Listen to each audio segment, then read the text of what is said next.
अस्सलाम वालेकुम। लेक्चर 105 कैफ 6 का स्टार्ट हो गया जी। अच्छा, ज़रा ईपीएस का चैप्टर ओपन करें।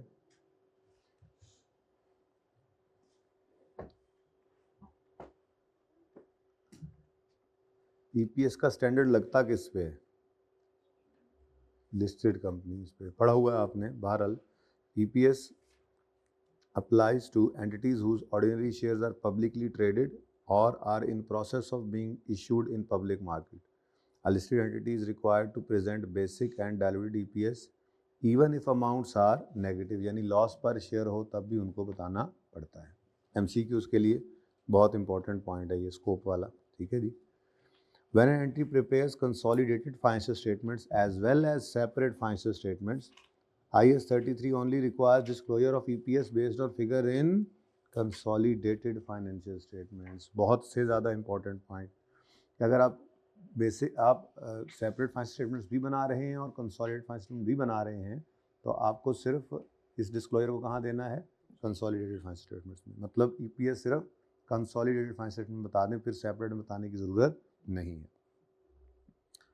अच्छा जी, उसके बाद इसको एक बार रीड ओनली कर लीजिएगा, कोई ख़ास बात इसमें है नहीं, ठीक है जी। ये इंपॉर्टेंट पॉइंट था बड़ा। कैलकुलेट की जाती है as reported earnings divided by number of ordinary shares, एक बहुत इंपॉर्टेंट इंडिकेटर है, ठीक है जी। EPS and number of years indicate whether earning ability. EPS may be used by investor or potential EPS investor potential investors use करते हैं, ठीक है जी, कि वो देखना ये चाहते हैं, एक प्राइस अर्निंग रेशियो भी निकाला करते थे, ठीक है, कि वो देखना ये चाहते हैं कि एक शेयर को कितने रुपए में ख़रीदा जा रहा है और एक शेयर कमा के कितना दे रहा होता है। तो ईपीएस बहुत इंपॉर्टेंट है इस हिसाब से। It is important for users of financial statements to compare EPS of different entities in the same reporting period and EPS of same entity over different reporting period. हम रेशियोज़ के अंदर करते ही ऐसे हैं, हम अपनी कंपनी के प्रीवियस ईयर्स के साथ उसको कंपेयर कर रहे होते हैं और इंडस्ट्री के साथ भी उसको कंपेयर कर रहे होते हैं।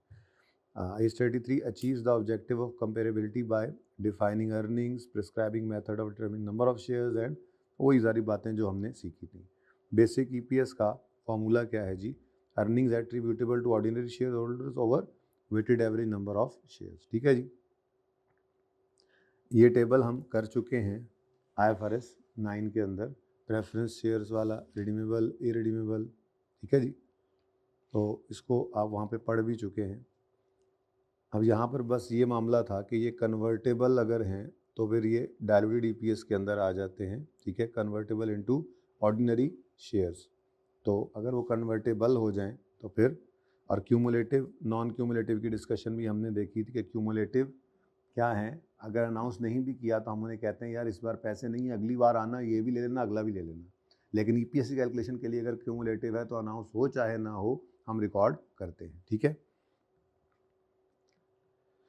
फिर इन्हीं के डिविडेंड की बात थी। ये सारा जो टेबल है ये हमने IFRS 9 के अंदर पढ़ लिया था, इसको देख लीजिएगा कोई अगर इसमें मसला हो तो। ये छोटे सवालों को करने की कोई ज़रूरत नहीं है, इनसे बहुत ज़्यादा सवाल हमने ऑलरेडी कर लिए थे।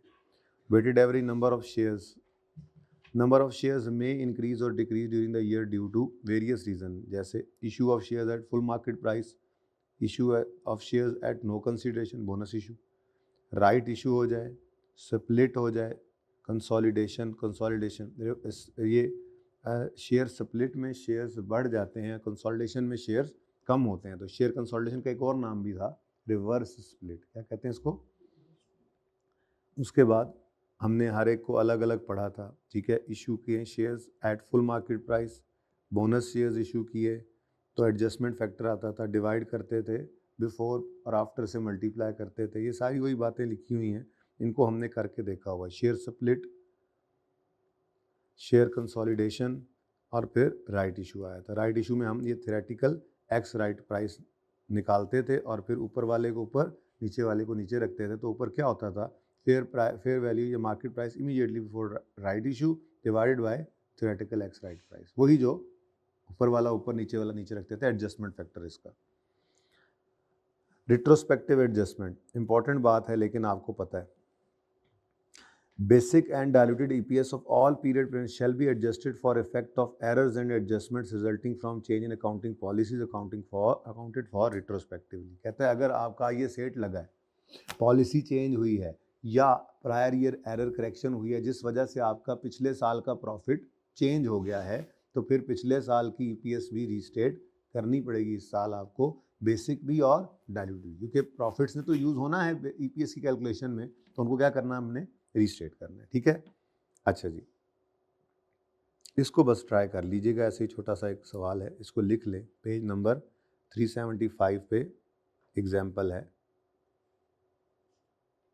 रिट्रोस्पेक्टिव एडजस्टमेंट की। अच्छा, अब ये अर्निंग्स की रिट्रोस्पेक्टिव एडजस्टमेंट थी। अर्निंग्स चेंज होती हैं किसी प्रायर ईयर एरर के सही करने की वजह से या पॉलिसी चेंज की वजह से। ठीक है, नंबर ऑफ शेयर्स रीस्टेट हो सकते हैं इससे ज़्यादा वजूहात की बिना पे, वो तो हमने इस चैप्टर में किया ही है। हमारा राइट इशू हो जाए इस साल में, बोनस इशू हो जाए, शेयर स्प्लिट हो जाए, शेयर कंसोलिडेशन हो जाए, तो इन चारों के केस के अंदर हम क्या करते हैं जी, प्रीवियस ईयर की ईपीएस को रीस्टेट करते हैं, क्योंकि हमने कंपेरेबल बनाना होता है। हम कहते हैं जी ये शेयर्स की वजह से अर्निंग्स में कोई कमी, कोई इजाफा एक्सपेक्टेड नहीं है, तो ये फिर पिछले साल की ईपीएस से कंपेरेबल नहीं रहा। तो retrospective adjustment number of shares के हम करते होते थे, रीस्टेटमेंट करते थे। The calculation of basic and diluted EPS for all period presented shall be adjusted retrospectively including restatement of comparatives as a result of bonus issue, share split, share consolidation, reverse split को कहते हैं। ठीक है, और right issue.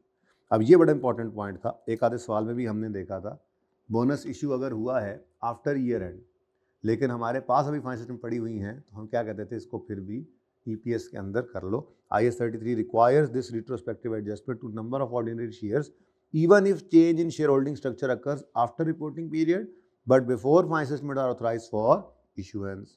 The fact that per share calculation reflect such change in the number shall be disclose. लेकिन बता दो कि जी हमने ये सिर्फ शेयर्स के ऊपर इसका इम्पैक्ट लिया ताकि ईपीएस को रीस्टेट कर सकें। ठीक है, तो ये हमने क्वेश्चन में किया भी था, एक या दो क्वेश्चन में ये आई थिंक एक कॉन्सेप्ट आया भी था। ठीक है, 2 क्वेश्चन में आया था, इसको भी आप काइंडली कर लीजिएगा। ये 2 एग्जांपल्स हैं, ज़रा रीस्टेटमेंट की थोड़ा सा ऐसे ही ज़रा 376 पर भी ये छोटी सी एग्जांपल कर लें।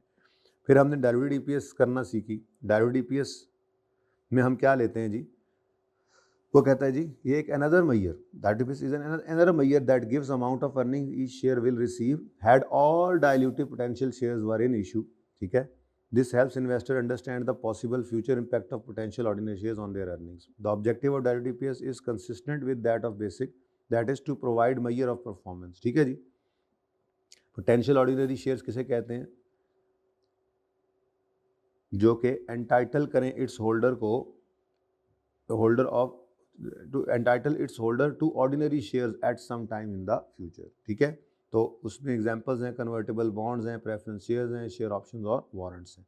डाइल्यूशन का मतलब क्या है, डाइल्यूशन इंपॉर्टेंट है, ये जे एमसीक्यूज के पॉइंट ऑफ व्यू से ज़हन में रखिएगा। Dilution is a reduction in earning per share और इंक्रीज इन लॉस पर share resulting from assumption that convertible instruments are converted or options or warrants are exercised or that ordinary shares are issued upon satisfaction of specified condition। ठीक है जी, तो dilution क्या है, reduction होना EPS में या इंक्रीज आ जाना लॉस पर शेयर में। ठीक है, due to assumption that convertible instruments are converted and options are exercise. ठीक है जी, और ordinary shares are issued upon, वो जो कंडीशन लगी हुई है, ये वो कंडीशन पूरी होगी और वो शेयर्स इशू हो गए, नहीं शेयर्स बढ़ गए। If potential shares become actually ordinary shares, the earning figure will be shared with larger number of ordinary shares. This might dilute the EPS. The literal meaning of dilution is watering down or reduction in strength. The earnings may also change as the earnings may also change as the entity will no longer be paying interest on, तो वो profit का impact है। Not all potential shares are dilutive, देखा था हमने, कुछ anti dilutive भी हो जाते हैं, though and many of the anti dilutive are disregarded in the calculation of. अब एंटी डाइल्यूशन क्या है, ये भी इंपॉर्टेंट है। Anti dilution is an increase in earning per share और reduction in loss per resulting from assumption that, वही सारी बात सेम है, लेकिन एंटी डाइल्यूशन के अंदर क्या होता है जी कि हमारी अर्निंग्स वापस बढ़ना शुरू हो जाती है। ठीक है, अब कंप्यूटेशन के अंदर हमने कहा था जी कि अर्निंग्स और नंबर ऑफ शेयर्स में हमने कुछ ऐड न्यूमरेटर में इंक्रीज, डिनोमिनेटर में इंक्रीज लेते थे, इसको अब यहाँ से पढ़ने की ज़रूरत नहीं है, ये हमने अलग बहुत सी प्रैक्टिस कर ली है। ऑर्डर ऑफ डाइल्यूशन रैंकिंग करते थे हम, याद होगा आपको, तो रैंकिंग की बेस पे हम डायल्यूशन करते हैं। प्रेजेंटेशन एंड डिस्क्लोजर आपने इसको एक बार पढ़ लेना है क्योंकि ये आपको पढ़ा दिया गया है। बहरहाल मोटी मोटी बात आपके साथ करता हूँ। Entity should present in statement of profit और loss basic and diluted EPS. कहता है अगर ये नेगेटिव फिगर भी है फिर भी आपने इसको शेयर आपने प्रेजेंट करना है, लॉस पर शेयर भी। और उससे अगली बात, इक्वल प्रोमिनेंस के साथ आपने इसको जो है वो प्रेजेंट करना है। और these figures are presented at the end of statement of comprehensive income. लेकिन अगर एंटिटी प्रेजेंट करती है प्रॉफिट एंड लॉस अलग और स्टेटमेंट कॉम्प्रिहेंसिव इनकम अलग सफ़े पर, तो फिर ईपीएस और डायल्यूटेड ईपीएस को पीएनएल के अंदर शो करना है, बल्कि इसमें स्टेटमेंट कॉम्प्रिहेंसिव इनकम में शो नहीं करना। ठीक है, अब ये किसकी बात हो रही है जी? प्रेजेंटेशन की। प्रेजेंटेशन के बारे में क्या कह रहा है? बेसिक और डायल्यूटेड दोनों को प्रेजेंट करो, चाहे नेगेटिव फिगर भी है तब भी प्रेजेंट करो, इक्वल प्रोमिनेंस के साथ प्रेजेंट करो और इसको and of statement of comprehensive income पे रखना है। लेकिन अगर कोई कंपनी ऐसी है जैसी हमारी पैकेजेस वाली फाइनेंशियल स्टेटमेंट ओपन होती थी तो उसके अंदर क्या होता था, पहले सफ़े पे पीएनएल, अगले सफ़े पे ओसीआई। दिखाता हूं, तो फिर ऐसी सूरत के अंदर आपने ओसीआई के अंदर नहीं इसको रखना, बल्कि पीएनएल के अंदर एंड पे रख देना। इसको जरा देख के आते हैं। ये देखिए सामने ही आ गया। पहले क्या कहा उसने जी? बेसिक और डायल्यूटेड ईपीएस को प्रेजेंट करना है दोनों को, ठीक है, लॉस भी हो तब भी प्रेजेंट करना है, फिर इक्वल प्रोमिनेंस के साथ करना है और eight the end of statement of comprehensive income करना है। ठीक है, लेकिन अगर एक कंपनी ऐसी है जो प्रॉफिट और लॉस अलग पेज पर बनाती है, ये देखो पैट, और अदर कॉम्प्रिहेंसिव इनकम अलग पे रखती है, तो फिर इधर नहीं शो करना आपने, बल्कि कहाँ शो कर देना है? पीएनएल के एंड। ठीक है, अच्छा उसके बाद सॉरी आ जा,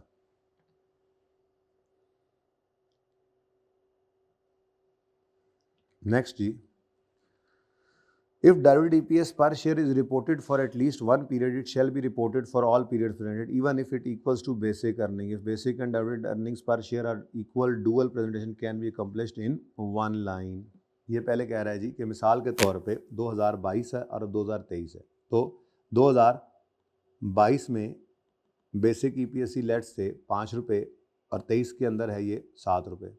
डायल्यूटेड EPS 2022 में थी 4 रुपये और यहाँ पर 7 ही है, तो सेम हो गई ना, सेम। तो आपने फिर भी चाहे सेम भी है, यानी डायल्यूशन कोई नहीं हो रही, पिछले पीरियड में ये आ गई थी तो इसमें भी प्रेजेंट करो, या इस पीरियड में आ गई है लेट्स से 6, तो पिछले में भी प्रेजेंट करो, फिर पिछले में नहीं भी है।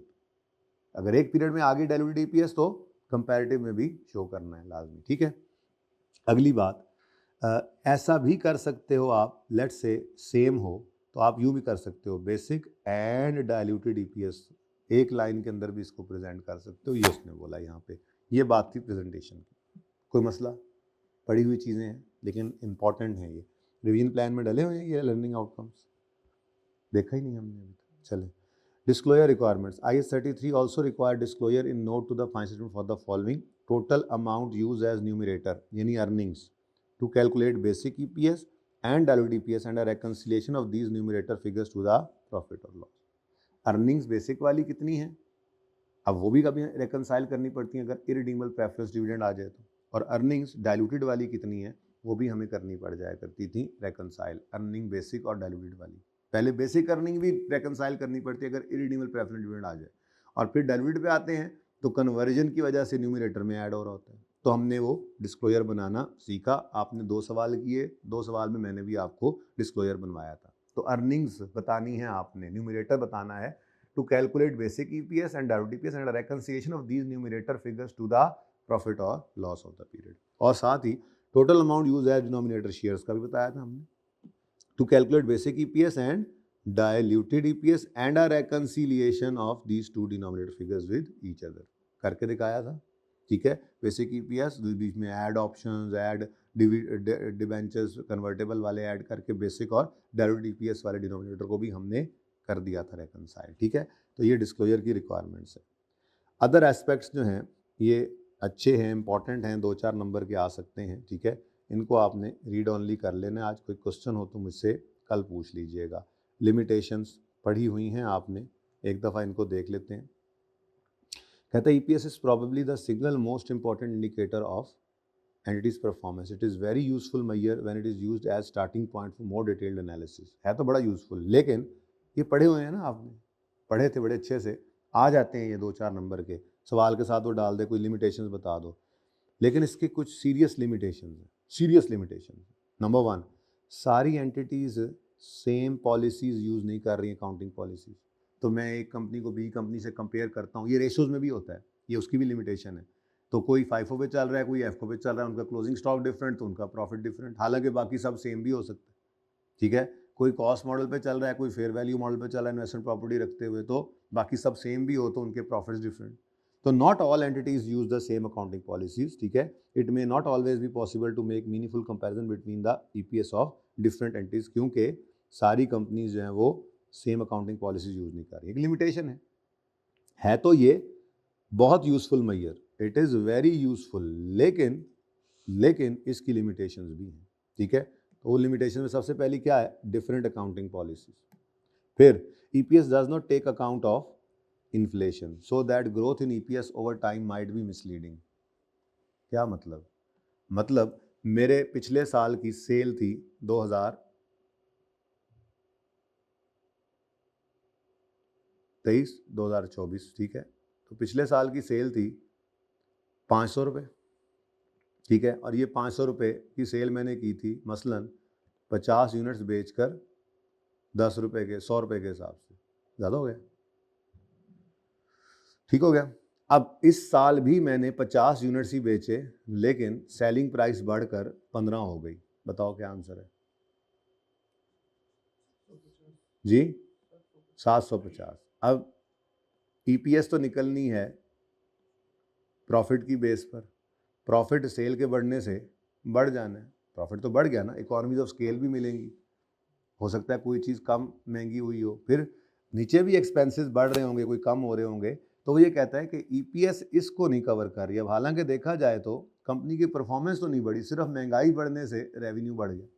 ठीक है, तो इस चीज़ को कैटर नहीं करती ईपीएस, कोई भी रेशो नहीं करती इन्फ्लेशन की, इन्फ्लेशन को कैटर नहीं करती। ठीक है जी, तो EPS does not take account of inflation so that growth in EPS over time might be misleading। growth सिर्फ इन्फ्लेशन की वजह से आ रही है जी ठीक है, तो ये इसको टेकअप नहीं करती बीच में। फिर EPS measures an entity's profitability, ठीक है, but this is only part of entity's overall performance। entity's cash flows can be just as important as its profit। ठीक है, change in value of asset can also भी an important part. वो कहता है सिर्फ profitability देखती है, बाकी एस्पेक्ट्स को तो देख ही नहीं रहे। प्रॉफिटेबिलिटी तो आपने उधार पे चीज़ें बेच कर भी, ठीक है, प्रॉफिट जो है वो बढ़ा लिया, लेकिन कैश फ्लो के बारे में क्या ख्याल है? प्रॉफिट इसी तरह से ये भी इंपॉर्टेंट है, and more essential to its immediate survival. फिर changes in value of asset, ठीक है, एसेट रखे हुए इन्वेस्टमेंट गेन आ गया, कैन ऑल्सो भी an important part of performance of some entities. तो कहता है सिर्फ प्रॉफिटेबिलिटी को ईपीएस देख रहा है, तो ये भी इसकी एक क्या है, लिमिटेशन। नेट प्रॉफिट को उठाया बस उससे ईपीएस निकाल दी। फिर डायल्यूटेड ईपीएस को कहते हैं जी अर्ली वार्निंग है इन्वेस्टर्स के लिए, लेकिन मसला क्या है, अर्निंग्स आज वाली ले रहे हैं और प्रिडिक्ट फ्यूचर को कर रहे हैं। क्या कह रहे हैं, अभी तो डायल्यूटेड ईपीएस का मतलब क्या है, अभी तो ये कन्वर्ट नहीं हुए, अगर आज कन्वर्ट हो जाएं तो अब ये तो फ्यूचर में कन्वर्ट होंगे जाके, तो फिर इन्होंने कन्वर्ट फ्यूचर में होना है, लेकिन अर्निंग्स तो आज वाली उठाई हुई है। तो है तो ये diluted EPS is often described as early warning that return on their investment may fall sometimes in future। However, diluted EPS is based on current earnings, not forecast earnings। This means that it may not be reliable predictor of future EPS। ठीक है, तो ये सारी कहानी के अंदर मतलब की बात ये निकली कि diluted EPS is based on current earnings, not forecast earnings। ठीक है जी। उसके बाद one of the main problem with EPS can be the way that it is used by investors and other users often rely on EPS as the main and only measure. इस वजह से management को भी पता होता है तो वो उसको हायर साइड पे रखने की कोशिश करेंगे, जिसके लिए वो विंडो ड्रेसिंग करेंगे, जिसके लिए वो गड़बड़ें करेंगे ताकि उनकी EPS हायर आए, क्योंकि इन्वेस्टर उसी EPS को देख कर डिसीजन कर रहे होते हैं नॉर्मली। ठीक है, तो they may attempt to manipulate figures by using creative accounting. They may also make decisions which increase EPS in short run but damage the entity। एक सवाल किया था एथिक्स के अंदर कि वो CFO कहता है नहीं जी नहीं, आप रिपेयर को ना कराएं, रिपेयर कराएंगे तो प्रॉफिट कम हो जाएगा, वो ईपीएस सही आ जाएगी, लेकिन हो सकता है लॉन्ग रन के अंदर वो ख़राब हो गए प्लांट, ज़्यादा नुकसान हो जाए। ठीक है, तो ये एक बड़ा मेन मसला है। One of the main problem with EPS can be the way investor use, क्योंकि मैनेजमेंट नोज दिस क्या जी, कि यूज़र जो है वो often rely on EPS as the main और only measure. Management knows this and try to make EPS appear as high as possible, जिसमें वो फिर जो है वो गड़बड़ें करेंगे। ओके, सही है, सही हो गया, डन है। अब इसमें मैंने बस ये थोड़ा सा आपको रीड ओनली के लिए यूज़फुलनेस दिया है, लेकिन ये भी पूछ सकता है, वो इम्पोर्टेंट है ये। ठीक है, तो एक नज़र बस इसको पढ़ लेना है आपने। ये असल में चैप्टर हमारे से बस रह गया था डिस्कस होने से, तो मैंने कहा ये भी कर ले। अच्छा जी, अब रेशोज हमारा चल रहा है और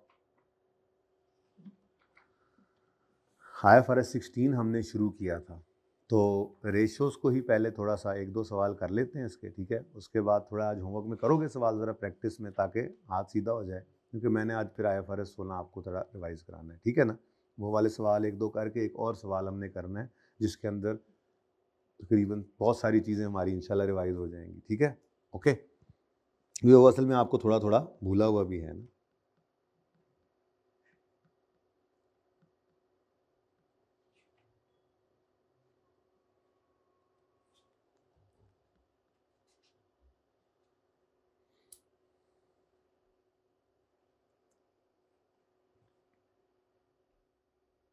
ये लास्ट अटैम्प्ट वाला है, ये मतलब लास्ट से लास्ट अटैम्प्ट वाला है। ये आपको FAR के अंदर रिवीजन में करवाया गया था। ठीक है ना जी, तो देखें जी,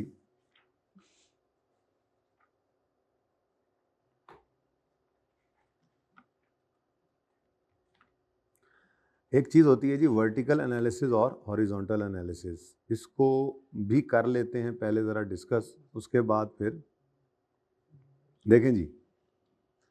हॉरिजॉन्टल का मतलब क्या होता है?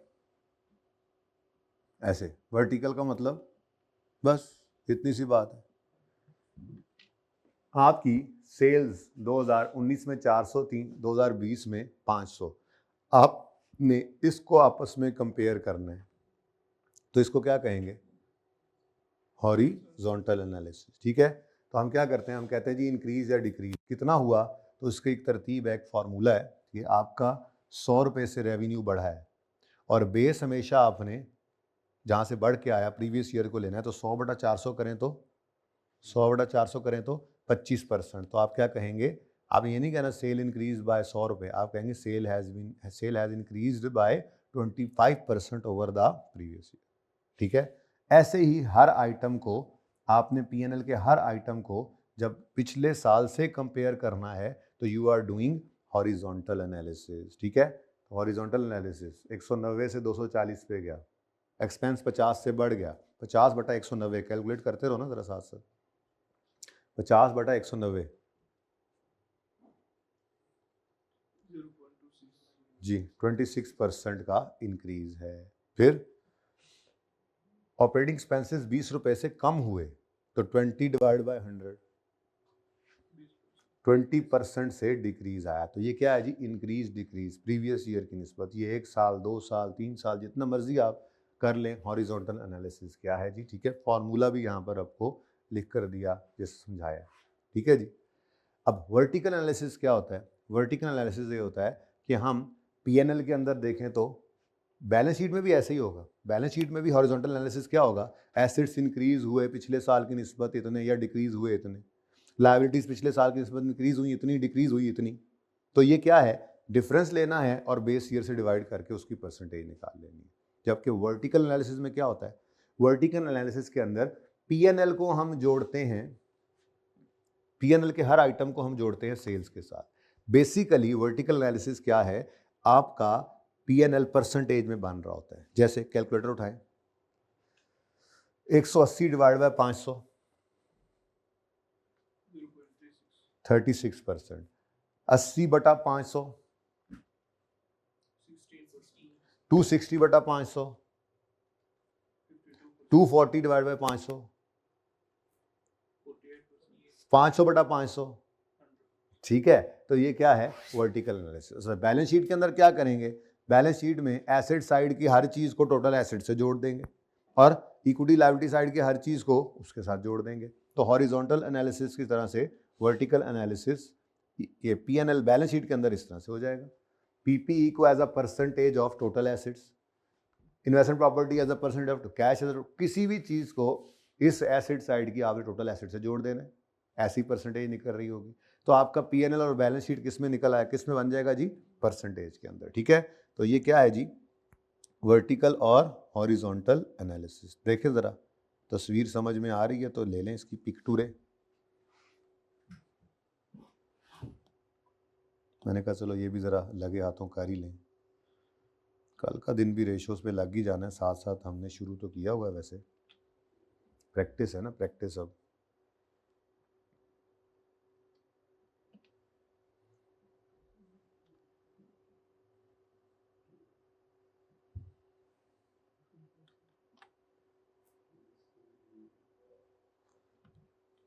क्या हुआ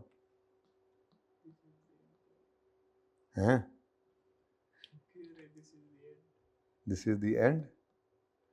लें जी, हॉरिजॉन्टल और वर्टिकल एनालिसिस। अब इसका जो सवाल है 17वां, एक ही सवाल है, ICAP ने पूछा हुआ है, ठीक है। उस सवाल को आप अपने तौर पे ट्राई करेंगे, पता नहीं आपको क्या समझ आती है, भूल ना गए हों, ठीक है। फिर मैं कल आते साथ उसको डिस्कस करूँगा। बहरहाल अभी हमने ये बात की है, असल में फाइनेंशियल स्टेटमेंट एनालिसिस 3 तरह का है। असल बात ये है, financial statement analysis is the process of analysing companies past, current and projected performance for decision making purpose. It allows analysts to identify trend by comparing ratios across multiple periods and statements types to allow analysts to measure liquidity, profitability, company-wide efficiency, cash flows. Financial statement analysis of 3 types. Number 1 is horizontal analysis, जिसका ये formula अभी मैंने आपको बताया, is used to compare historical data such as ratios or line items over a number of accounting periods. It helps identify trend and growth pattern in entries performance. Period wise percentage change is calculated that helps evaluate improvement. वही जो आपको समझाया। फिर vertical analysis, अब यहाँ पे ये example 1 के अंदर ये हॉरिजॉन्टल एनालिसिस हुआ है, इनका डिफरेंस लें, डिवाइड करें पिछले साल से, तो आपको ये परसेंटेज नज़र आएगी।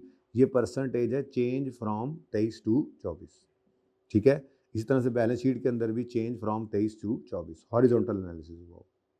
दूसरा क्या क्या बोला इसने, 3 तरह का एनालिसिस होता है। Number 1 horizontal analysis, trend analysis भी इसको कहते हैं। Number 2 vertical analysis, common size analysis कहते हैं इसको। ये कॉमन साइज एनालिसिस वाला कॉन्सेप्ट ICAP ने हुगो बॉस वाले सवाल 17 के अंदर किया था।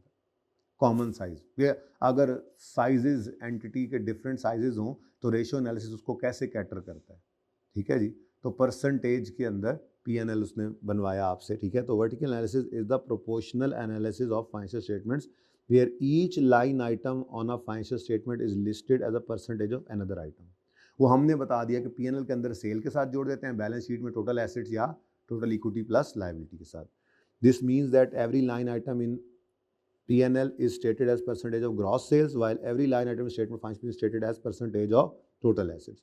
The most common use of vertical analysis is within financial statements for a single reporting period, so that one can see the relative proportion of account balances. It is also useful for trend analysis to see relative change of an item over time, such as on comparative basis over a 5-year.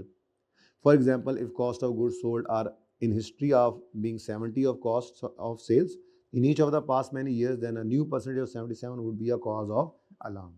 ये इस तरह से भी देख सकते हैं कि हमेशा तो 70% आ रहा था, इस दफ़ा 77 कैसे हो गया कॉस्ट ऑफ सेल की परसेंटेज, क्योंकि वो सेल के साथ जुड़े हुए। तो आप ओवर द ईयर्स भी इसको कर सकते हैं, ठीक है, कंपैरिजन। ये एग्जाम्पल 2 के अंदर आपको बस यही नज़र आ रहा है, 24 के अंदर भी परसेंटेज और 23 के अंदर भी। तो P&L और बैलेंस शीट हमारा किस में बना हुआ नज़र आ रहा है, परसेंटेज के अंदर, ठीक है जी। उसके बाद तीसरा है जी रेशियो एनालिसिस। तो रेशियो एनालिसिस जो है वो आपने देखा, ये प्रॉफिटेबिलिटी रेशियोज़ हैं, बहुत अंग्रेजियाँ लिखी हुई हैं, हम इसका हल निकाला हुआ है हमने पहले से, कॉस्ट ऑफ सेल से प्रॉफिटेबिलिटी रेशियोज़ के बाद इन्वेस्टर्स प्रॉफिटेबिलिटी रेशियोज़ 3 आई, फिर उसके बाद वर्किंग कैपिटल एफिशिएंसी रेशोज आई, सारी हम पढ़ चुके। उसके बाद लिक्विडिटी रेशोज आ गई 2, और फिर सॉल्वेंसी रेशोज भी 2 हैं, गियरिंग और इंटरेस्ट कवर। ठीक है जी। अच्छा जी, अब आपको एक पेज नज़र आ रहा है, पेज 507 पे। ये वही पेज है जो आप लोगों ने अल्हम्दुलिल्लाह याद किया था। तो इसको बस तसल्ली से एक बार आपने रीड ऑनली कर लेना है, बस उसके अलावा कुछ नहीं करना, लेकिन तसल्ली से करना है। बाकी उसकी प्रैक्टिस तो अब हम कर ही रहे हैं शुरू। ठीक है जी। बाकी अदर एस्पेक्ट्स हैं, इंशाल्लाह इनकी बात अब फिर कल करेंगे, आज ज़रा ज़्यादा हो जाना है। आ जाएँ ज़रा, आप पास पेपर नंबर 17 है आपके पास, इसकी रिक्वायरमेंट चेक करें। तो होमवर्क के अंदर आप तरतीब से लिख रहे हैं ना, 2 एग्जाम्पल्स मैंने दिए हैं ईपीएस के अंदर होमवर्क में। उसके बाद पास पेपर 17 है आपका होमवर्क में। रिक्वायरमेंट ज़रा पढ़ें। Perform a vertical analysis of statement of profit और लॉस। सिर्फ P&L का वर्टिकल एनालिसिस उसने मांगा 3 नंबर का। फिर कहता है रिटर्न ऑन एसेट्स निकालो और रिटर्न ऑन इक्विटी निकालो for both HBL and DDL and provide a brief explanation for difference in each ratio between HBL and DDL। ठीक है जी। तो ये आपने ट्राई मारना है, 8 नंबर का सवाल था। ठीक है, आ जाए ज़रा क्वेश्चन नंबर 16 आपको मैं करा दूँ। उसके बाद इस क्वेश्चन को करने के बाद हमारी अप्रोच, हमारा टेम्पो सेट होगा। तो मैंने 2 सवाल और भी यहाँ से होमवर्क में देने हैं आपको। ठीक है, सबसे रीसेंट सवाल जो इस वक्त आपके पास है वो है शिफॉन लिमिटेड। ये आपकी अटेम्प्ट में आया था, जो आप लोग पढ़ के आए हैं। एम आई राइट? रेशो का याद भी है सर, पास हो गए थे, अब कहाँ याद है। 16 नंबर का सवाल आया था ऑटम 25 के अंदर, गालिबन क्वेश्चन नंबर 7 था ये, या 8 था। एक IS 8 का था और आखिरी कैश फ्लो का था ना, तो ये फिर 7 यहाँ कैश फ्लो से पहले था। चलें जी, ये फिर भाई कह रहे हैं क्वेश्चन नंबर 8 था। ठीक है, तो ये आपकी अटेम्प्ट में था बड़ा आसान। ठीक है जी, तो चेक करते हैं ज़रा। You have recently joint, requirement कहता है कंप्यूट करो CL's ratio for 2004 in comparison with 2003। तो 2003 की ये रेशोज़ गिवन है, यानी उसने आप पर नहीं छोड़ा, बल्कि उसने क्या कहा है जी, 2023 से रिलेटेड आप 24 की रेशोज़ निकालो। तो ये आपने 1 2 3 4 5 6 7 8 रेशोज़ निकालनी। ये बड़े अजीब तरीके से उस जालिम ने दे दी थी। इसके अलावा तो कोई मसला ख़ास नहीं था, इसको भी देख लेते हैं। क्योंकि ऐसे ना पढ़ा जाता है ना कहीं किताबों में लिखा जाता है, बस उसने कर दिया। शरारत तो करनी थी ना थोड़ी सी, सवाल में तो और कुछ था नहीं। चलें, और उसके बाद कहता है keeping in view of CEO speech. अच्छा, CEO की स्पीच को हम बाद में देखते हैं इंशाल्लाह। पहले मेरा दिल है, क्योंकि पहला सवाल कर रहे हैं तो हम एक बार मोटी मोटी बात वैसे करते जाएंगे, बेटर है या नहीं है पिछले साल की निस्बत, हम जल्दी कर रहे हैं देर से कर रहे हैं, ये करके फिर हम स्पीच को पढ़ेंगे। ठीक है, प्रोवाइड, वो कह रहा है keeping in view provide possible reasons for variation in the ratios computed in a above. सवाल, you have recently joined Chiffon limited as a finance manager, the CFO asked you to perform a ratio analysis of CL's financial statements for 2024 and compare the results with those of the last year. In this respect you have gathered the following information. Balance sheet के अंदर PPE है, inventory है, trade receivable है, bank है, share capital, share retained earning, long term borrowings, trade payables, accrued expenses और short term borrowing. Share revenue, cost of sale, GP, selling admin, other expense, other income, finance cost, taxation. PBIT नहीं निकला हुआ, निकालना पड़ सकता है अगर कहीं ज़रूरत पड़े तो। ठीक है, और टैक्स माइनस करके नेट प्रॉफिट। हमने ये 8 रेशोज निकालनी है। यार एक बड़ी इंपॉर्टेंट चीज़ रह गई, अब जिस सवाल में आ गए ज़रा लिख लो।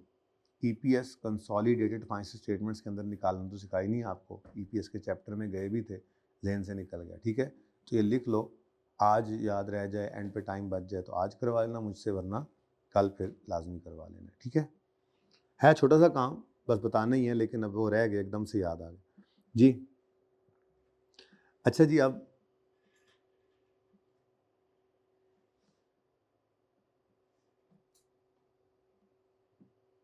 सबसे पहले कौन सी रेशो है जी?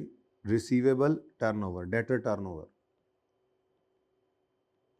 टर्नओवर, डेज वाली नहीं है, टर्नओवर वाली है। टर्नओवर वाली को जो है वो बेहतर, ज़रा मुश्किल होता है उसको कमेंट करना, मतलब उसको देखना ज़रा थोड़ा सा मुश्किल हो जाता है। बहरहाल 2024 के लिए हमने ये निकालनी, ठीक है जी। कोई फार्मूला शर्मूला लिखने की ज़रूरत नहीं है, डायरेक्ट लिखें। मुझे याद करके बताएं ज़रा, डेटर टर्नओवर की रेशियो फार्मूला क्या था आपको? सर हमें नहीं याद, हमें वो याद है, average debtor over credit sale into 365। चलो एक तो याद है ना, उसी को उल्टा दो, credit sale over average debtors, ठीक है जी। तो सेल्स अब डायरेक्ट करते जाओ जी, ठीक है। एवरेज डेटर्स लेने हैं, सेल्स पकड़ो, सेल्स कितनी है जी? 2600। और डेटर्स भी एवरेज नहीं हो सकते क्योंकि उसने एक ही साल की बैलेंस शीट दी है, तो नहीं एवरेज तो बहुत अच्छी बात है, उल्टा टाइम बच गया हमारा, ठीक है। तो कितना जी? 2600 डिवाइडेड बाय 280। क्वेश्चन ओपन कर लें अगर माजरत के साथ, अगर तकलीफ ना महसूस करें तो। जी, पेज नंबर है 552, क्वेश्चन नंबर 16 चल रहा है जी, 9.3 टाइम्स, ठीक है जी। और इसके अगेंस्ट हमारा जो 23 है उसमें ये रेशो आ रही है कितनी जी? 23 टाइम्स या 2.3 टाइम्स? 23 टाइम्स। ओ। अच्छा, अब याद नहीं आ रहा कि क्या चीज़ बेटर होती है इसमें मुझे। तो ये डेटर्स जल्दी पैसे दें तो अच्छा है ना, तो हायर इज़ बेटर या lower is better? Debtor days lower better, लेकिन debtor turnover higher is better, ठीक है। तो हायर बेटर है। अच्छा, अब ये कभी कभी नहीं भी समझ लगती पर्चे के अंदर, तो मैं वैसे ही ज़रा 1A कर देता हूँ। मैंने इसको डेटर डेज़ में कन्वर्ट अगर करना हो तो डेटर डेज़ में इस रेशो को कैसे कन्वर्ट किया जा सकता है ये सिखा रहा हूँ। कितने दिन होते हैं जी? 365, ठीक है ना, एक साल में, ठीक है। अब 9.3 से इसको डिवाइड करें तो आंसर क्या आता है? ये ज़रा वैसे ही मैंने बीच में डाल दिया कि अगर आपको ना समझ आ रही हो तो आप कन्वर्ट कर सकते हैं इसको जी। 39.24 डेज, 25 या जो भी 39 डेज बस। और इधर अगर करेंगे यही काम तो क्या आंसर आ रहा है जी? 365 डिवाइड बाय 23, 16 डेज। बात समझ आई? तो इसको कन्वर्ट करने का तरीका है डेटर डेज को, ये डेटर टर्नओवर को डेटर डेज में कन्वर्ट करने का तरीका, ठीक है जी। तो ये उसने रिक्वायर तो नहीं की हुई थी, लेकिन मैंने वैसे आपको बता दिया कि कमेंटिंग में अगर आपको मसला आ रहा हो तो। बहरहाल कंक्लूजन अभी ना फ़िलहाल मैं सादा वाला कंक्लूजन लेकर चलता हूँ, ठीक है जी। सादा कंक्लूजन क्या है? पिछले साल में 23 दफ़ा डेटर से पैसे रिकवर किए थे, इस साल में 9.3। कमेंट्री करके कमेंट करेंगे। अभी मैं सिर्फ ज़रा जनरल एक बात करके सारी रेशो निकाल देता हूँ, मोर या कम या ज़्यादा या चकोर, हैं जी। उसके बाद फिर कमेंट्री पढ़ लेंगे, क्योंकि पहले ये तो पता हो कि इस रेशो से होता क्या है, ये रेशो बताती क्या है, ठीक है। फिर कमेंट्री पढ़ के उसके हिसाब से हम कमेंट कर देंगे, ठीक है। तो भाई बताओ, रिकवरी 24 की स्लो है या तेज़ है? Recovery of 2024, recovery of 2024 is slow, slower then 23 is slow, ठीक है। ओके, अब असल वाला जो रीजंस फॉर वेरिएशन है वो अभी हमने आगे लिखना है, वो एक एक रीज़न लिखते जाएंगे। ये जनाब हमने रेशोज़ भी निकालनी शुरू कर दी और रिकवरी के बारे में बताया कि वो क्या हुई है, स्लो। अब क्यों स्लो हुई है ये खुद से अंदाज़ा नहीं लगाना, क्योंकि उसने अब कमेंट दे दिए। और ख़ुद से अंदाज़ा लगाना हो तो फिर बंदा कह सकता है कि जी हमने ज़्यादा क्रेडिट पीरियड दिया होगा ताकि ज़्यादा सेल हों उधार पे, ठीक है। और फिर उसके रिस्क बताने पड़ जाते हैं। लेकिन उसने सिर्फ क्या कहा है, रेशोज निकालो और कमेंट्री को सामने रखते हुए रीजन ऑफ वेरिएशन बता दो। इतना सिंपल सवाल है कि मैं आपको क्या बताऊँ, कोई कम्प्लेक्सिटी इसमें है ही नहीं। अच्छा जी, दूसरा जी, दूसरी कौन सी रेशो है जी? दूसरी कौन सी रेशो है जी? Inventory turnover. Inventory turnover, inventory turnover भी हायर इज बेटर, पता है ना, ऐसे ही है ना, जितनी जल्दी जितनी दफ़ा साल में ज़्यादा ये इन्वेंट्री जो है वो सेल में कन्वर्ट होगी उतना बेहतर है। तो क्या फॉर्मूला है जी इसका, cost of sale over average inventory. Cost of sale क्या है 1950 और इन्वेंट्री 590, तो 1950 डिवाइड बाय 590। कितना आसान सवाल होता है अगर ये आ जाए तो। वैसे ये पिछली बार आया ईपीएस रह गया, क्या पता वो इस बार ईपीएस पूछ ले आपसे।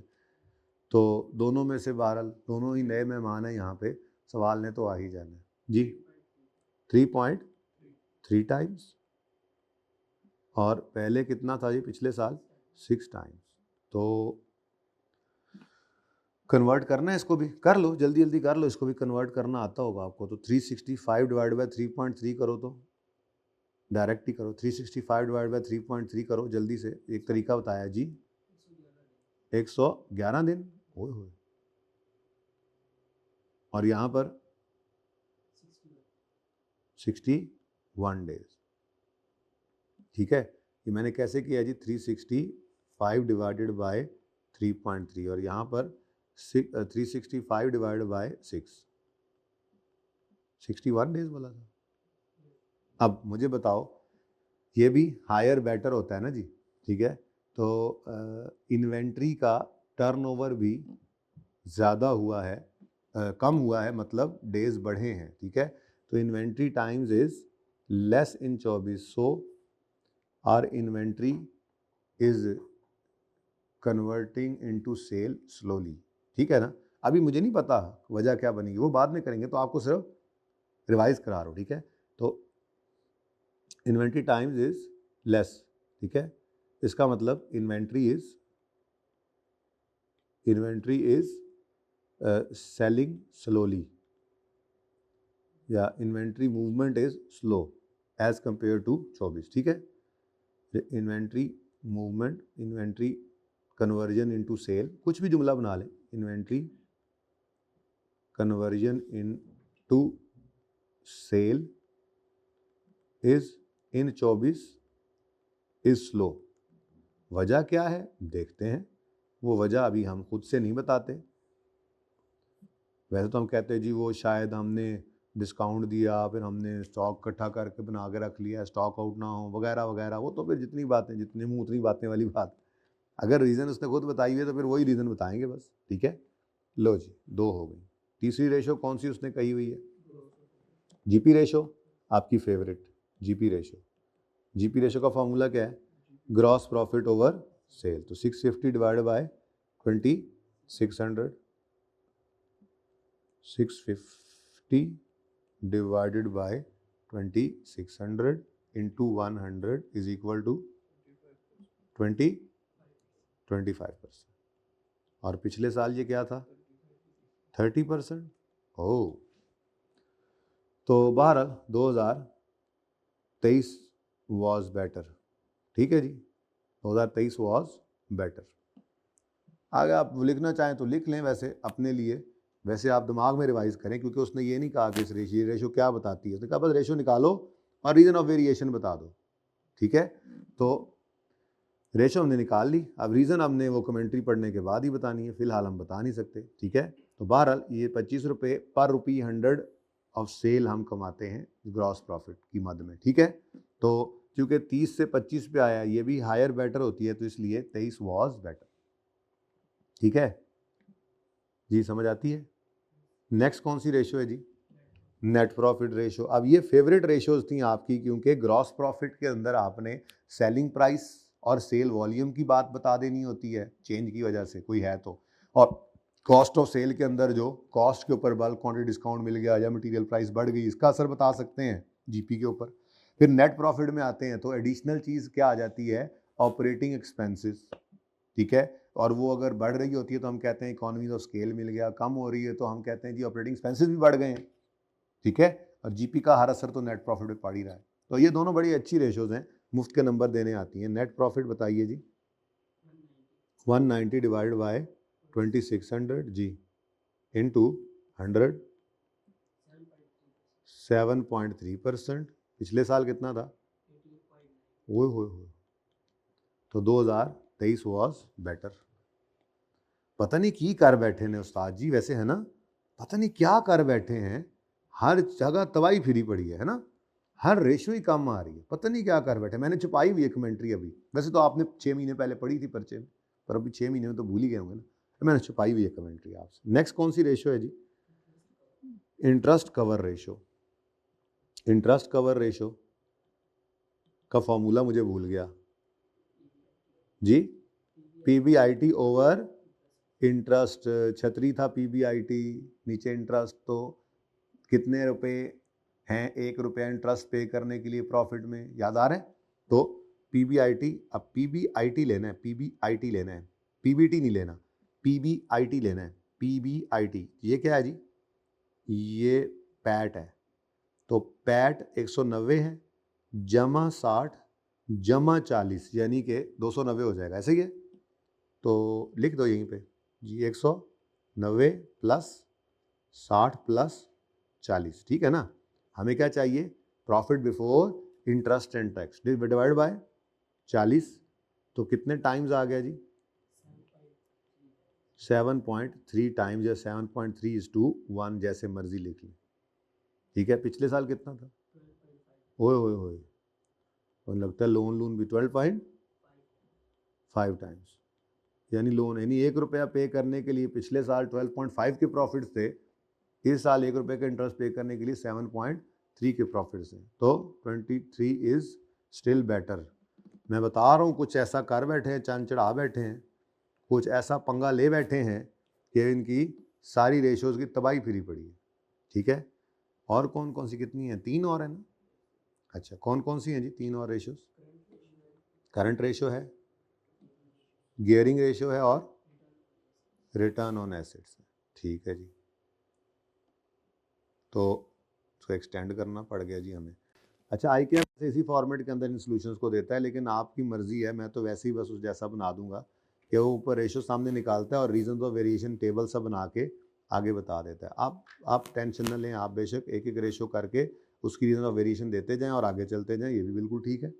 ओके, अब कौन सी रेशो जी? Current ratio.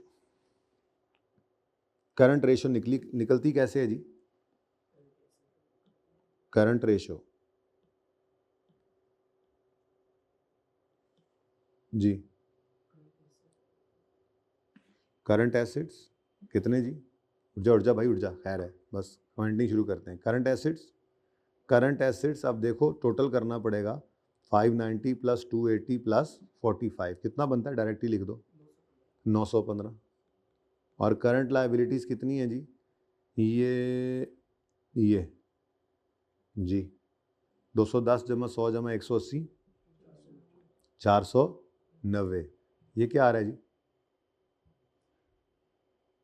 1 पॉइंट, कैलकुलेटर निकाल लो तुम भी, 1.9:1। पिछले साल क्या था? 3:1, ठीक है जी। अब कह सकते हैं इन अ बेटर कंडीशन आ गए हम, ठीक है, फिलहाल तो, क्योंकि हम बेटर पोजीशन में हैं टू पे ₹1 करंट लायबिलिटी, अब हमारे पास 1.9 के करंट एसेट्स हैं, ठीक है।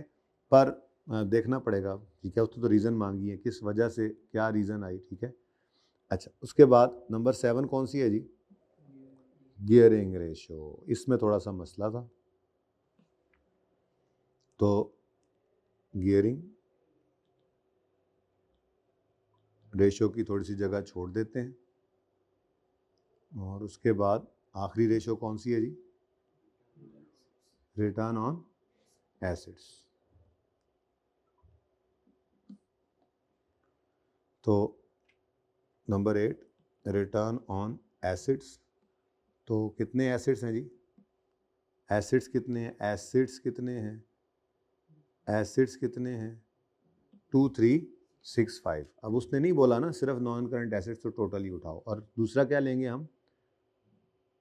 पैट लेंगे ना, पैट लेंगे ना, पीबीआईटी। याद करो, भूल रहे हो, पीबीआईटी कितना निकाला था मैं थोड़ी देर पहले, यहाँ निकाला ही नहीं था, बता दो। 190 जमा 600 कितना? 290 था ना, 290 डायरेक्ट लिखें, 290 डिवाइड बाय, तो इसमें कौन सी अब कैलकुलेशन में बहस रह गई जी? कितना? 2365 जी, इंटू 100 इज इक्वल टू 12.3% और पिछले साल क्या था? ओके जी, तो अभी ये कम हुई है, 2023 इज बेटर, ठीक है, सही हो गया। अच्छा, अब आते हैं डेट इक्विटी यानी गियरिंग रेशो की तरफ। अब उसने देखो क्या कर दिया है, उसने कहा है जी वो 100% की तरफ गया है, ठीक है ना, 100% की तरफ गया है। क्या कहता है जी, 5% डेट है, 95 इक्विटी है। 2023 के अंदर 5% डेट था, 95 इक्विटी था। और अभी क्या सूरत हाल है, देखो ये 2024 है, 2023 में वो क्या कह रहा है, 2023 में कह रहा है जी, आपको पता है ना इक्विटी इन दोनों का मजमुआ होती है, ये इक्विटी है, ये इक्विटी है और ये क्या है, डेट, ठीक है।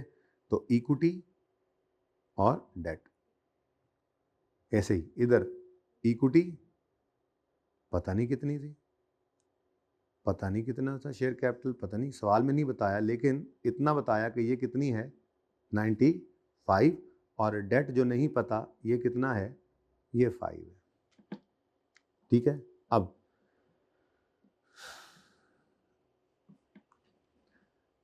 इक्विटी का टोटल करिएगा ज़रा, 650 जमा 925,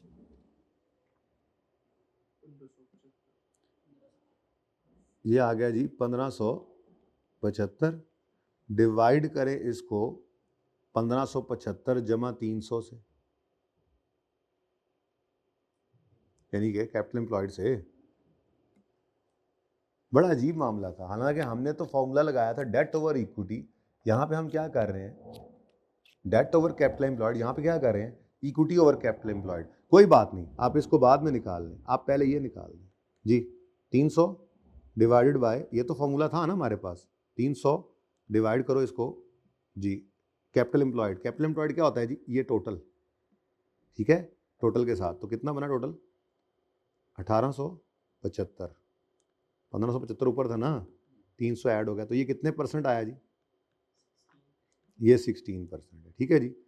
तो दिस इज 16%। तो अगर ये 16% है तो इसका मतलब फिर डेट कितना होगा, बोलो, 84%। चेक कर लो उसको भी, 1875 से डिवाइड करके, आंसर इज, चेक कर लो, यही होना है। तो बेसिकली वो रेशियो ऐसे निकालनी थी। तो आपने अगर डेट इक्विटी भी निकाली है तो डेट कितना निकला है, 16%, तो फिर बाकी क्या है, इक्विटी। उसने इस तरह से असल में बताया हुआ था, 95 और 5, तो अब हमने कहना है 84 और 16, यानी कि लोन भी बढ़ा है, ठीक है ना, लोन भी हमने ज़रा ज़्यादा ले लिया है गाले में। ओके, चलो अब आ जाओ, इसकी कैलकुलेशन कर लेते हैं यहाँ पे। तो कितना है जी लोन, लोन कितना है, लोन कितना है, 300 डिवाइडेड बाय जी 1800, ये क्या है जी, इक्विटी, यानी कि मैं इधर लिख ही देता हूँ ज़रा, असल में मैंने ये फॉर्मूला कौन सा लगाया है, long term loan divided by equity plus long term loan,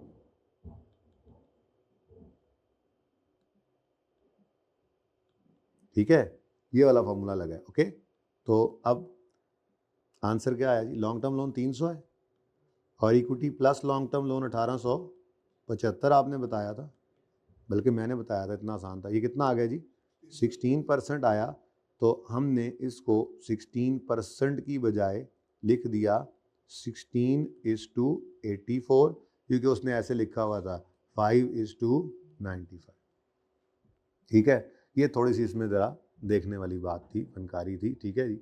तो ये जनाब, अच्छा अब डेट इक्विटी रेशो भी बढ़ी है, यानी डेट भी हमारा बढ़ा है, प्रॉफिट हमारे कम हुए हैं, करंट रेशो हमारी बढ़ी है, इंटरेस्ट कवर कम हुआ है, नेट प्रॉफिट कम हुआ है, ग्रॉस प्रॉफिट कम हुआ है, इन्वेंट्री टर्नओवर, बेसिकली डेज बढ़े हैं, टर्नओवर कम हुआ है, ठीक है, डेटर टर्नओवर कम हुआ है, डेज बढ़े हैं, ठीक है। अब हुआ क्या है भाई, वो होया कि ये, अब हमने कमेंट्री पढ़ते जाना है और देखते जाना है किस चीज़ ने कहाँ कहाँ हिट करना है, ठीक है। अब कहता है जी an annual employees gathering was held the same day in which CEO delivered the following. An annual employees gathering was held the same day in which CEO delivered the following speech which gave you an idea of operation of CLs. यानी कि उसने क्या कहा है जी, CFO asked to perform ratio analysis for 24 and compare result with those of last year 23. ठीक है, इस जिस दिन उन्होंने ये कहा आपको, उसी दिन एक एनुअल गैदरिंग भी थी जिसमें CFO साहब ने जा भाई ये तकरीर की. तकरीर क्या है? The Year 2024 has been about building a foundation for long-term dominance. We have recently launched 3 flagship stores in major cities. ठीक है जी, जो पहले नहीं थे वो नए स्टोर्स इन्होंने लॉन्च किए हैं. अब ये लॉन्च किए हैं तो किराए पर लिए होंगे या अपने हैं, तो कोई ख़ास आइडिया तो नहीं हो रहा. ठीक है, लेकिन आगे जाकर अगर उसने कहा जैसे मुझे लग रहा है लॉन्ग टर्म डेट्स उसने लिए हैं, तो लॉन्ग टर्म डेट्स से हमने फिर ये दुकानें खुद ही खरीदी होंगी, PPE के अंदर ही उनको ऐड कर देंगे. ठीक है, अच्छा, क्योंकि रिटर्न ऑन एसेट कम होने की वजह ये भी हो सकती है, प्रॉफिट कम हो. दूसरी वजह ये भी हो सकती है कि एसेट्स बढ़ गए, डिनोमिनेटर भी तो बढ़ सकता है ना. है, कहता है जी 3 दुकानें हमने खोल दी हैं, बड़े बड़े शहरों में स्टोर खोले हैं. ठीक है जी, अब आगे कहता है we also partnered with a leading e-commerce. ये वो पार्टनरशिप वाला पार्टनर नहीं, ये पार्टनर्ड विद वो जैसे दराज वालों के साथ, ठीक है, टीमो वालों के साथ, और कौन कौन से हैं ये जी. ठीक है, हाँ, अली एक्सप्रेस के साथ. इनके साथ क्या किया है जी, उन्होंने कोई पार्टनर किया है लीडिंग ई-कॉमर्स वालों के साथ, उन्होंने पार्टनरशिप किया, उन्होंने partnered offering lower than usual prices to attract new customers. अब पहली बात, 3 दुकानें अगर खरीदी हैं मेरे हिसाब से तो PP इस वजह से बढ़ रहा है. फिर वो क्या कह रहा है जी, हमने डिस्काउंट दिया है इनको, तो डिस्काउंट किसको असर डाल रहा होगा? आपकी सेल को डिस्काउंट इधर असर डालेगा. ठीक है, आगे कहता है this initiative required significant spending promotion. Promotion के लिए भी सिग्निफिकेंट स्पेंडिंग चाहिए, यानी कि ये सेलिंग एडमिन के अंदर जो हिट पड़ रही है वो एडवर्टीजमेंट भी क्या हो रही है? एडवर्टीजमेंट भी हाई हो रही है. ठीक है, तो उसने सेलिंग एक्सपेंस को हिट करना है. On promotions and store setup significant spendings हुई हैं हमारी, but we view them as investment rather than cost. लेकिन हम कह रहे हैं कि यार ये इंशाल्लाह फ्यूचर में चल के फ़ायदा देंगे. तकरीर कर रहे हैं, तकरीर बड़े खर्चे हुए हैं जी, बड़े खर्चे हुए, लेकिन हम उनको एज एन इन्वेस्टमेंट समझ रहे हैं, खर्चे नहीं हैं, क्योंकि फ्यूचर में हमें इससे फ़ायदा होगा. अब इस पहले पैरा में से हमें क्या मिल गया कि जी इन्होंने 3 नई दुकानें खोली हैं. दूसरा हमें क्या मिल गया, इन्होंने डिस्काउंट्स दिए हैं सेल पर, क्योंकि उन्होंने क्या कहा है कि जी इन कस्टमर्स को ऑफर करेंगे lower than usual prices to attract new customers, तो डिस्काउंट्स दिए हैं. तीसरा, इसके ऊपर सिग्निफिकेंट स्पेंडिंग हुई है, किस पर जी? प्रमोशन पर भी और स्टोर सेटअप्स पर भी.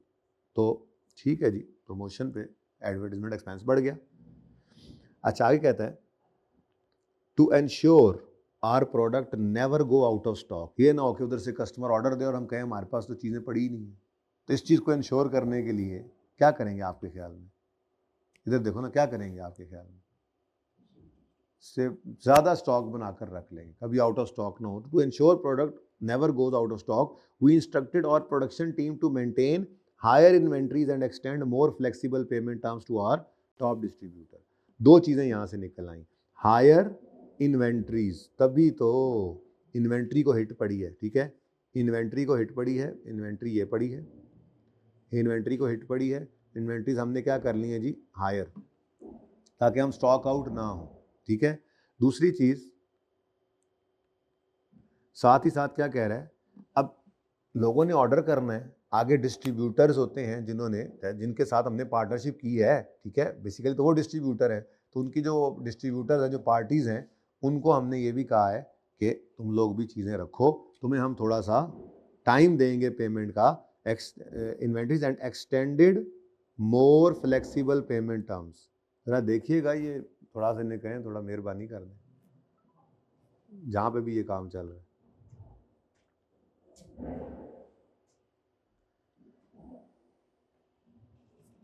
जी। To ensure our product never go out of stock, production team को कहा है कि मेंटेन करो higher inventories and extend more flexible payment terms to our top distributors. तभी तो डेटर डेज भी बढ़े हैं। तो दूसरा स्टेप यहाँ पर हिट कर रहा है, डेटर्स बढ़ गए क्योंकि हमने उन्हें कहा यार तुम लोग चीज़ें उठाकर ले जाओ, तुम्हें हम फ्लेक्सिबल पेमेंट टर्म्स देंगे, ठीक है, थोड़ा टाइम देंगे। Enabling them to carry large volumes, ताकि तुम ज़्यादा स्टॉक अपने पास रख सको, ठीक है। Of course we relied on combination of short term and long term financing to support these initiative. एक बात याद रखना भाई, शॉर्ट टर्म लोन लेते हैं वर्किंग कैपिटल को फाइनेंस करने के लिए, और लॉन्ग टर्म लोन लिया जाता है नॉन करंट एसेट्स को फाइनेंस करने के लिए। यही नज़र आ रहा है, लॉन्ग टर्म लोन और शॉर्ट टर्म लोन दोनों बड़े हैं, ठीक है। तो लॉन्ग टर्म लोन से तो उन्होंने दुकानें बनाई होगी, कैपिटल इन्वेस्टमेंट की होगी, और बाकी ये शॉर्ट टर्म लोन लेकर उन्होंने इन्वेंट्री बनाई होगी। ऑफ कोर्स कह रहे हैं हमने इन पे रिलाई किया। अब लॉन्ग टर्म लोन बढ़ा है, डेट इक्विटी रेशो का बढ़ना बता रहा है, ठीक है, और फिर शॉर्ट टर्म लोन बढ़ा है तो इसका असर करंट रेशो पे पड़ेगा, और वो ये शॉर्ट टर्म बोरिंग्स आ गई हैं, ठीक है। अब इन दोनों का इंटरेस्ट भी होता है, तो वो इंटरेस्ट पीबीआईटी पे असर डाल रहा है और फिर इनफैक्ट प्रॉफिट पे भी असर डाल रहा है, ठीक है। तो ये सारी चीज़ें इस तरह से एक दूसरे के साथ इंटरलिंक्ड हैं, ठीक है। लोन भी बढ़ा है, लॉन्ग टर्म बोरिंग भी बढ़ी है, शॉर्ट टर्म बोरिंग भी बढ़ी है, और जाहिर है इंटरेस्ट भी बढ़ा है, तो इंटरेस्ट कवर पे भी इसका असर है। आगे कहता है, but such calculated risk help us to capture market share ahead of competitors. कहता है ये हमने रिस्क लिया है लेकिन कैलकुलेटेड रिस्क है, और हम कंपेटिटर से पहले इस मार्केट को ग्रैब कर जाएंगे। फिर आगे कहता है, I encourage each of you to see 2024 as a year of laying bricks for a much large house. कहता है जी थोड़ी सी कुर्बानी है, 24 को बस ऐसे ही समझो जैसे हम अभी बड़ा घर बनाने के लिए ईंटें रखना शुरू कर दी हैं। We may be sacrificing short term comfort, नज़र भी आ गया भाई ना मेरे इश्यूज में, we may be sacrificing short term comfort but we are securing sustainable growth. तो ये सारी बातें अब सारी की सारी हमें क्लियर हो गई, ठीक है जी। अब तो बहुत क्लियर हो गया जी, ठीक है, कि जी डेटर टर्नओवर क्यों बढ़ा है जी 2023 में, तो ये 23 था, क्यों बढ़ा है जी, क्यों बढ़ा है जी, फ्लेक्सिबल पेमेंट। अब ये क्या है रीजंस, असल में तो ये सवाल ने मांगी थी, तो ये कंक्लूजन तो मैंने बस आपके लिए किया था कि कल वाला जो की हैं रेशोज पता नहीं सीरियसली की हैं या नहीं की हैं, थोड़ा सा रिवाइज हो जाए, ठीक है। तो क्या है जी, फ्लेक्सिबल, पूरा लिखना है, flexible payment terms to our top distributor, ठीक है जी, गिवन टू टॉप पूरी लाइन लिखें, ठीक है। Flexible payment terms were allowed to top distributors to hold them to allow them to hold large inventories. यही लिखा हुआ था ना, पढ़ लो, यहाँ से लिखा है ये देखें, पहली रीजन मैंने लिखी कि हमने extended more flexible terms to our top distributor enabling them to carry large volumes, ठीक हो गया। नेक्स्ट, इन्वेंट्री टर्नओवर क्यों कम हो गया या डेज क्यों बढ़ गए हैं? हाँ जी, प्रोडक्शन टीम को हमने क्या कहा है, प्रोडक्शन टीम को हमने कहा है कि instructed production team to maintain higher inventories, ताकि हम कभी भी आउट ऑफ स्टॉक ना हो, ठीक है जी। तो फिर यहाँ पे क्या लिखेंगे,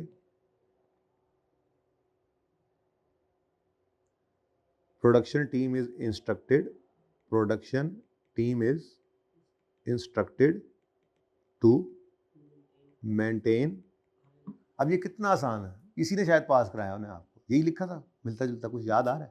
प्रोडक्शन टीम इज इंस्ट्रक्टेड, ये रिसेंट टाइम भी होगी ना साथ, अब रिसेंट टाइम में कुछ तब्दीलियां आ गई ना, आपका IAS 41, आपका IAS 38 जो रिसेंट टाइम वाला था वो अब आपसे निकल गया है, तो ये इधर उधर से आ गया है, तो ये फिर आपका रिसेंट टाइम बन गया, ठीक है ना। तो रिसेंट टाइम की डिस्कशन अब साथ साथ चल रही है इसी तरह से, ठीक है।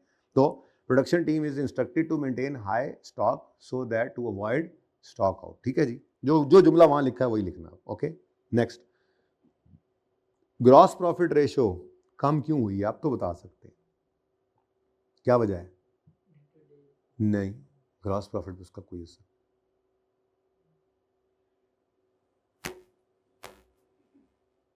इधर देखो, इधर देखो, वैसे मैंने यहां भी लिखा हुआ है डिस्काउंट, लेकिन आप फिर भूल गए, इधर देखो क्या कहता है,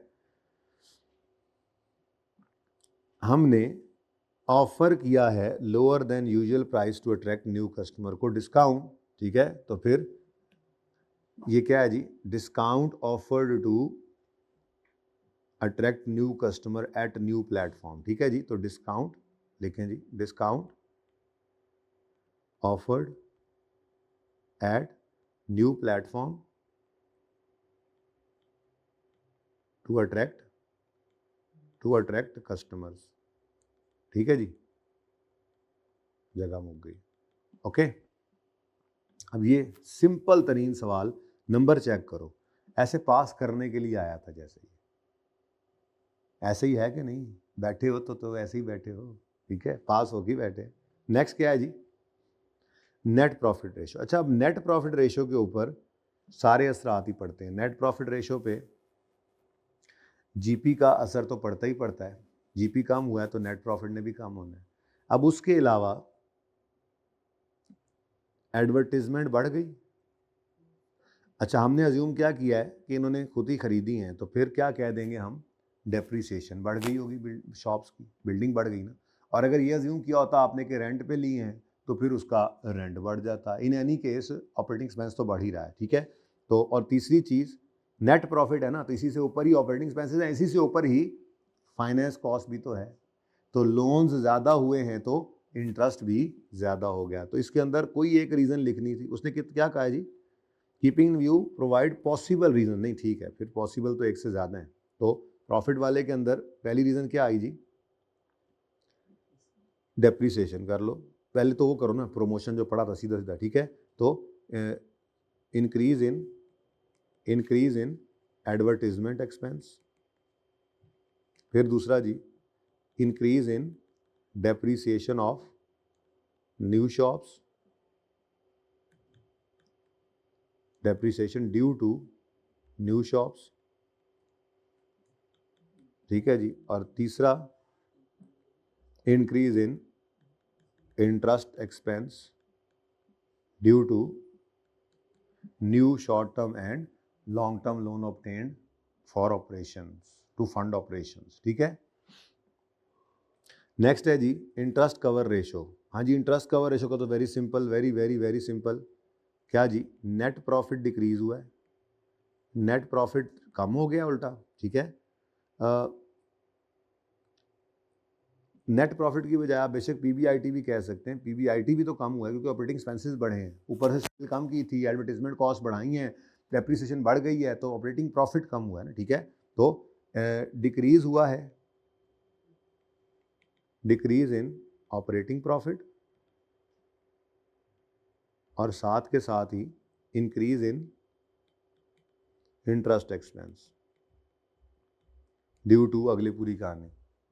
तो decrease in operating profit due to more spending and discounts, due to discount allowed and more spending, और इंटरेस्ट एक्सपेंस में increase due to new long term and short term loan, जिस वजह से क्या हो गया, इंटरेस्ट कवर नीचे चली गई, ठीक है जी। उसके बाद अब करंट रेशो जो है ना, ये थोड़ी सी परेशान कर रही है। आपने डेटर्स भी बढ़ा लिए, इन्वेंट्री भी बढ़ा ली, लेकिन दूसरी तरफ आपने ये भी तो बढ़ाए, तो फिर रेशो इंप्रूव क्यों हो गई है। देखो, इस रेशो का बढ़ना तभी है जब न्यूमरेटर बढ़ा है डिनोमिनेटर की निस्बत ज़्यादा।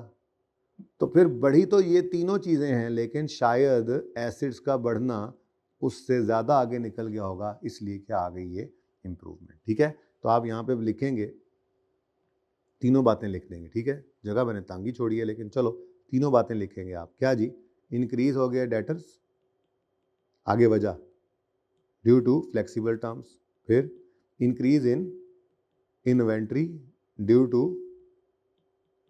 स्टॉक पाइलेशन, खुद की है ना, ठीक है।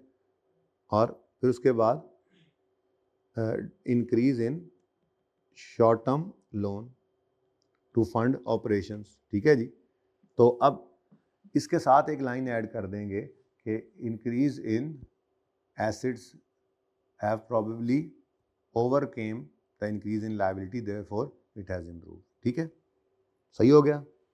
उसके बाद गियरिंग रेशो के बढ़ने की वजह very very simple, increase in long term loan, और तो कोई वजह है नहीं, ठीक है। वेरी सिंपल वजह is increase in long term loan to finance funds, ठीक है जी। और रिटर्न ऑन एसेट ये क्या हुआ है जी, कम हुआ है, रिटर्न ऑन एसेट कम हुआ है। अब इसकी वजह हैं दो। पहली वजह प्रॉफिट का कम होना, न्यूमरेटर का कम होना, न्यूमरेटर कम हुआ है ना, प्रॉफिटेबिलिटी कम हुई है। दूसरी वजह डिनोमिनेटर का बढ़ना, यानी कि दो धारी तलवार चली इस पर, ठीक है। तो इस रिटर्न ऑन एसेट कम होने की दो वजूहत हैं। Number one, profits decrease, profits में डिक्रीज, और नंबर टू एसेट्स में इंक्रीज, क्योंकि हमने फ्लैग स्टोर्स के अंदर वो जो इन्वेस्टमेंट की थी, दुकानें खरीदी हैं, ठीक है। तो ये जनाब आपका पास पेपर मोस्ट रिसेंट अटैम्प्ट का भी डिस्कस हो गया। ये आपकी किताबों में पास पेपर नंबर कौन सा है जी, 16, पेज नंबर,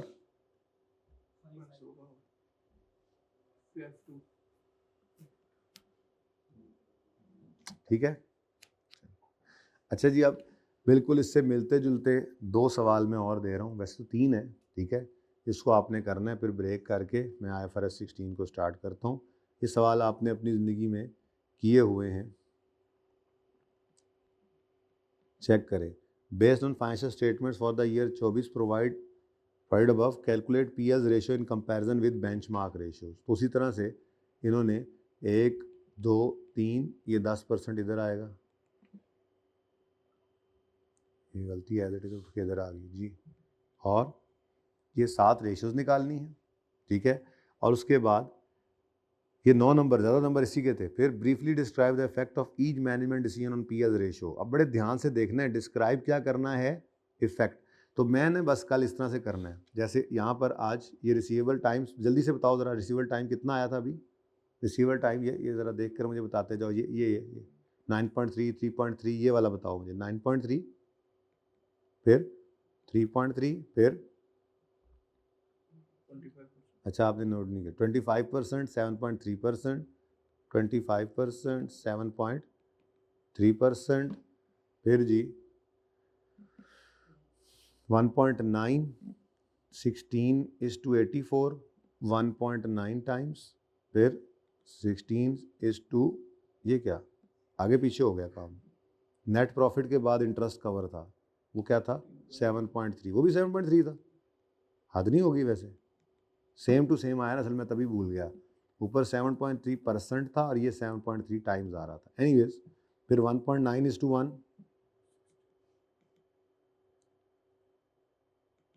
ठीक है जी।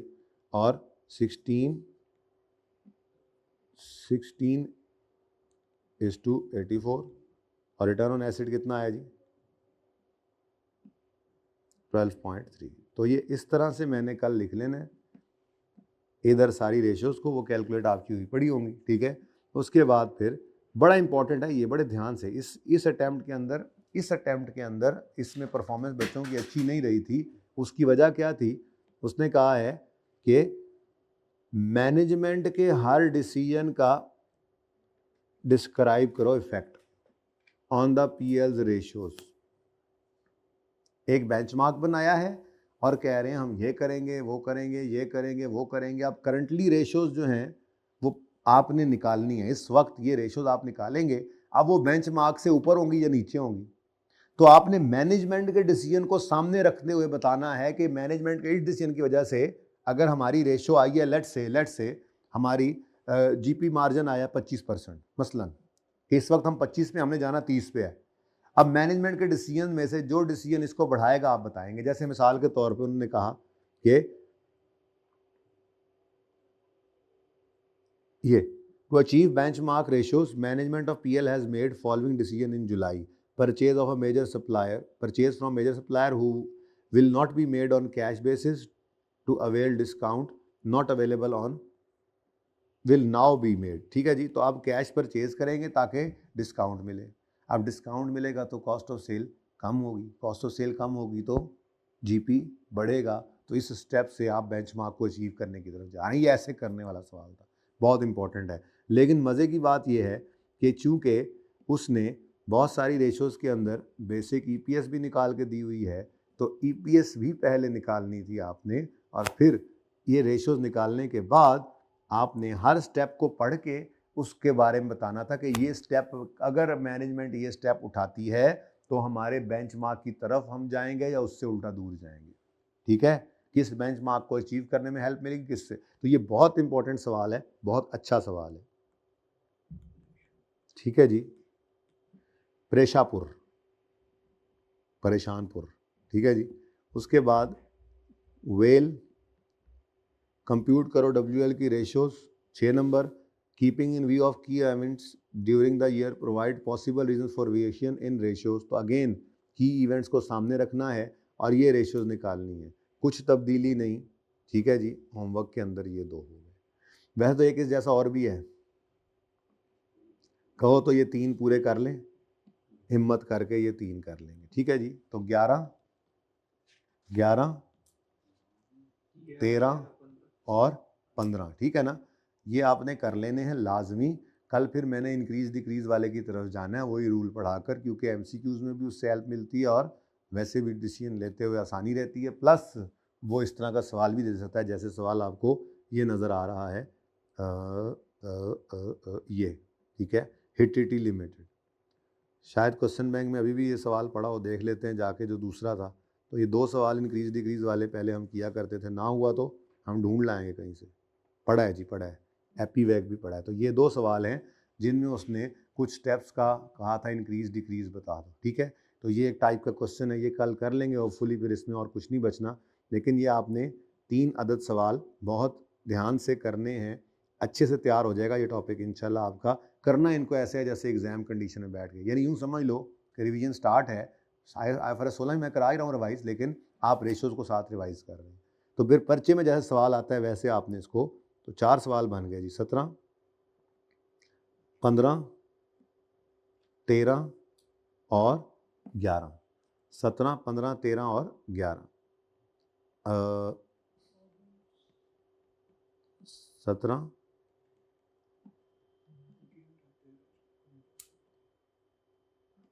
Question number 13, 11, 13। अच्छा, अब इनको सवालों को देख के शक्ल नहीं बनानी, क्योंकि ये सवाल जल्दी होने वाला सवाल होता है। आपको रेशो के लिए फॉर्मूला नहीं लिखना, आपने घर पे क्या करना है, जैसे मैंने आपको यहाँ पर भी टोटल डायरेक्ट करके लिखा दिया ना, आपने टोटल भी डायरेक्ट लिखना है। बस फटाफट रेशो ऐसे लिखते जाना है, आंसर लिख के, उसके बाद पढ़ के सवाल को 2 पढ़ा ही होना है, कमेंट करना है, 1-1, 2-2 लाइनें लिखनी है। तो सवाल चाहे 15 नंबर का है, आपने उस पर 20 मिनट नहीं लगाने, आपने कोशिश करनी है 10 मिनट में इसको पढ़काना है। ये प्रैक्टिस ऐसे करनी है 10-12 मिनट में। ठीक है, तो ये जी वो मैं बता दूंगा इंशाल्लाह, अभी तुम आते रहो आज। ठीक है जी, यहाँ पे पार्ट 1 को क्लोज कर देते हैं जी। उसके बाद IFRS 16 का एक खाता शुरू किया हुआ था, वो भी ज़रा आगे करना है, और एक सवाल बड़ा फुल फ्लैज किस्म का वो रिवाइज़ करना है। अब देखते हैं वो कितना रिवाइज़ होता है। ठीक है, पार्ट 1 क्लोज करें।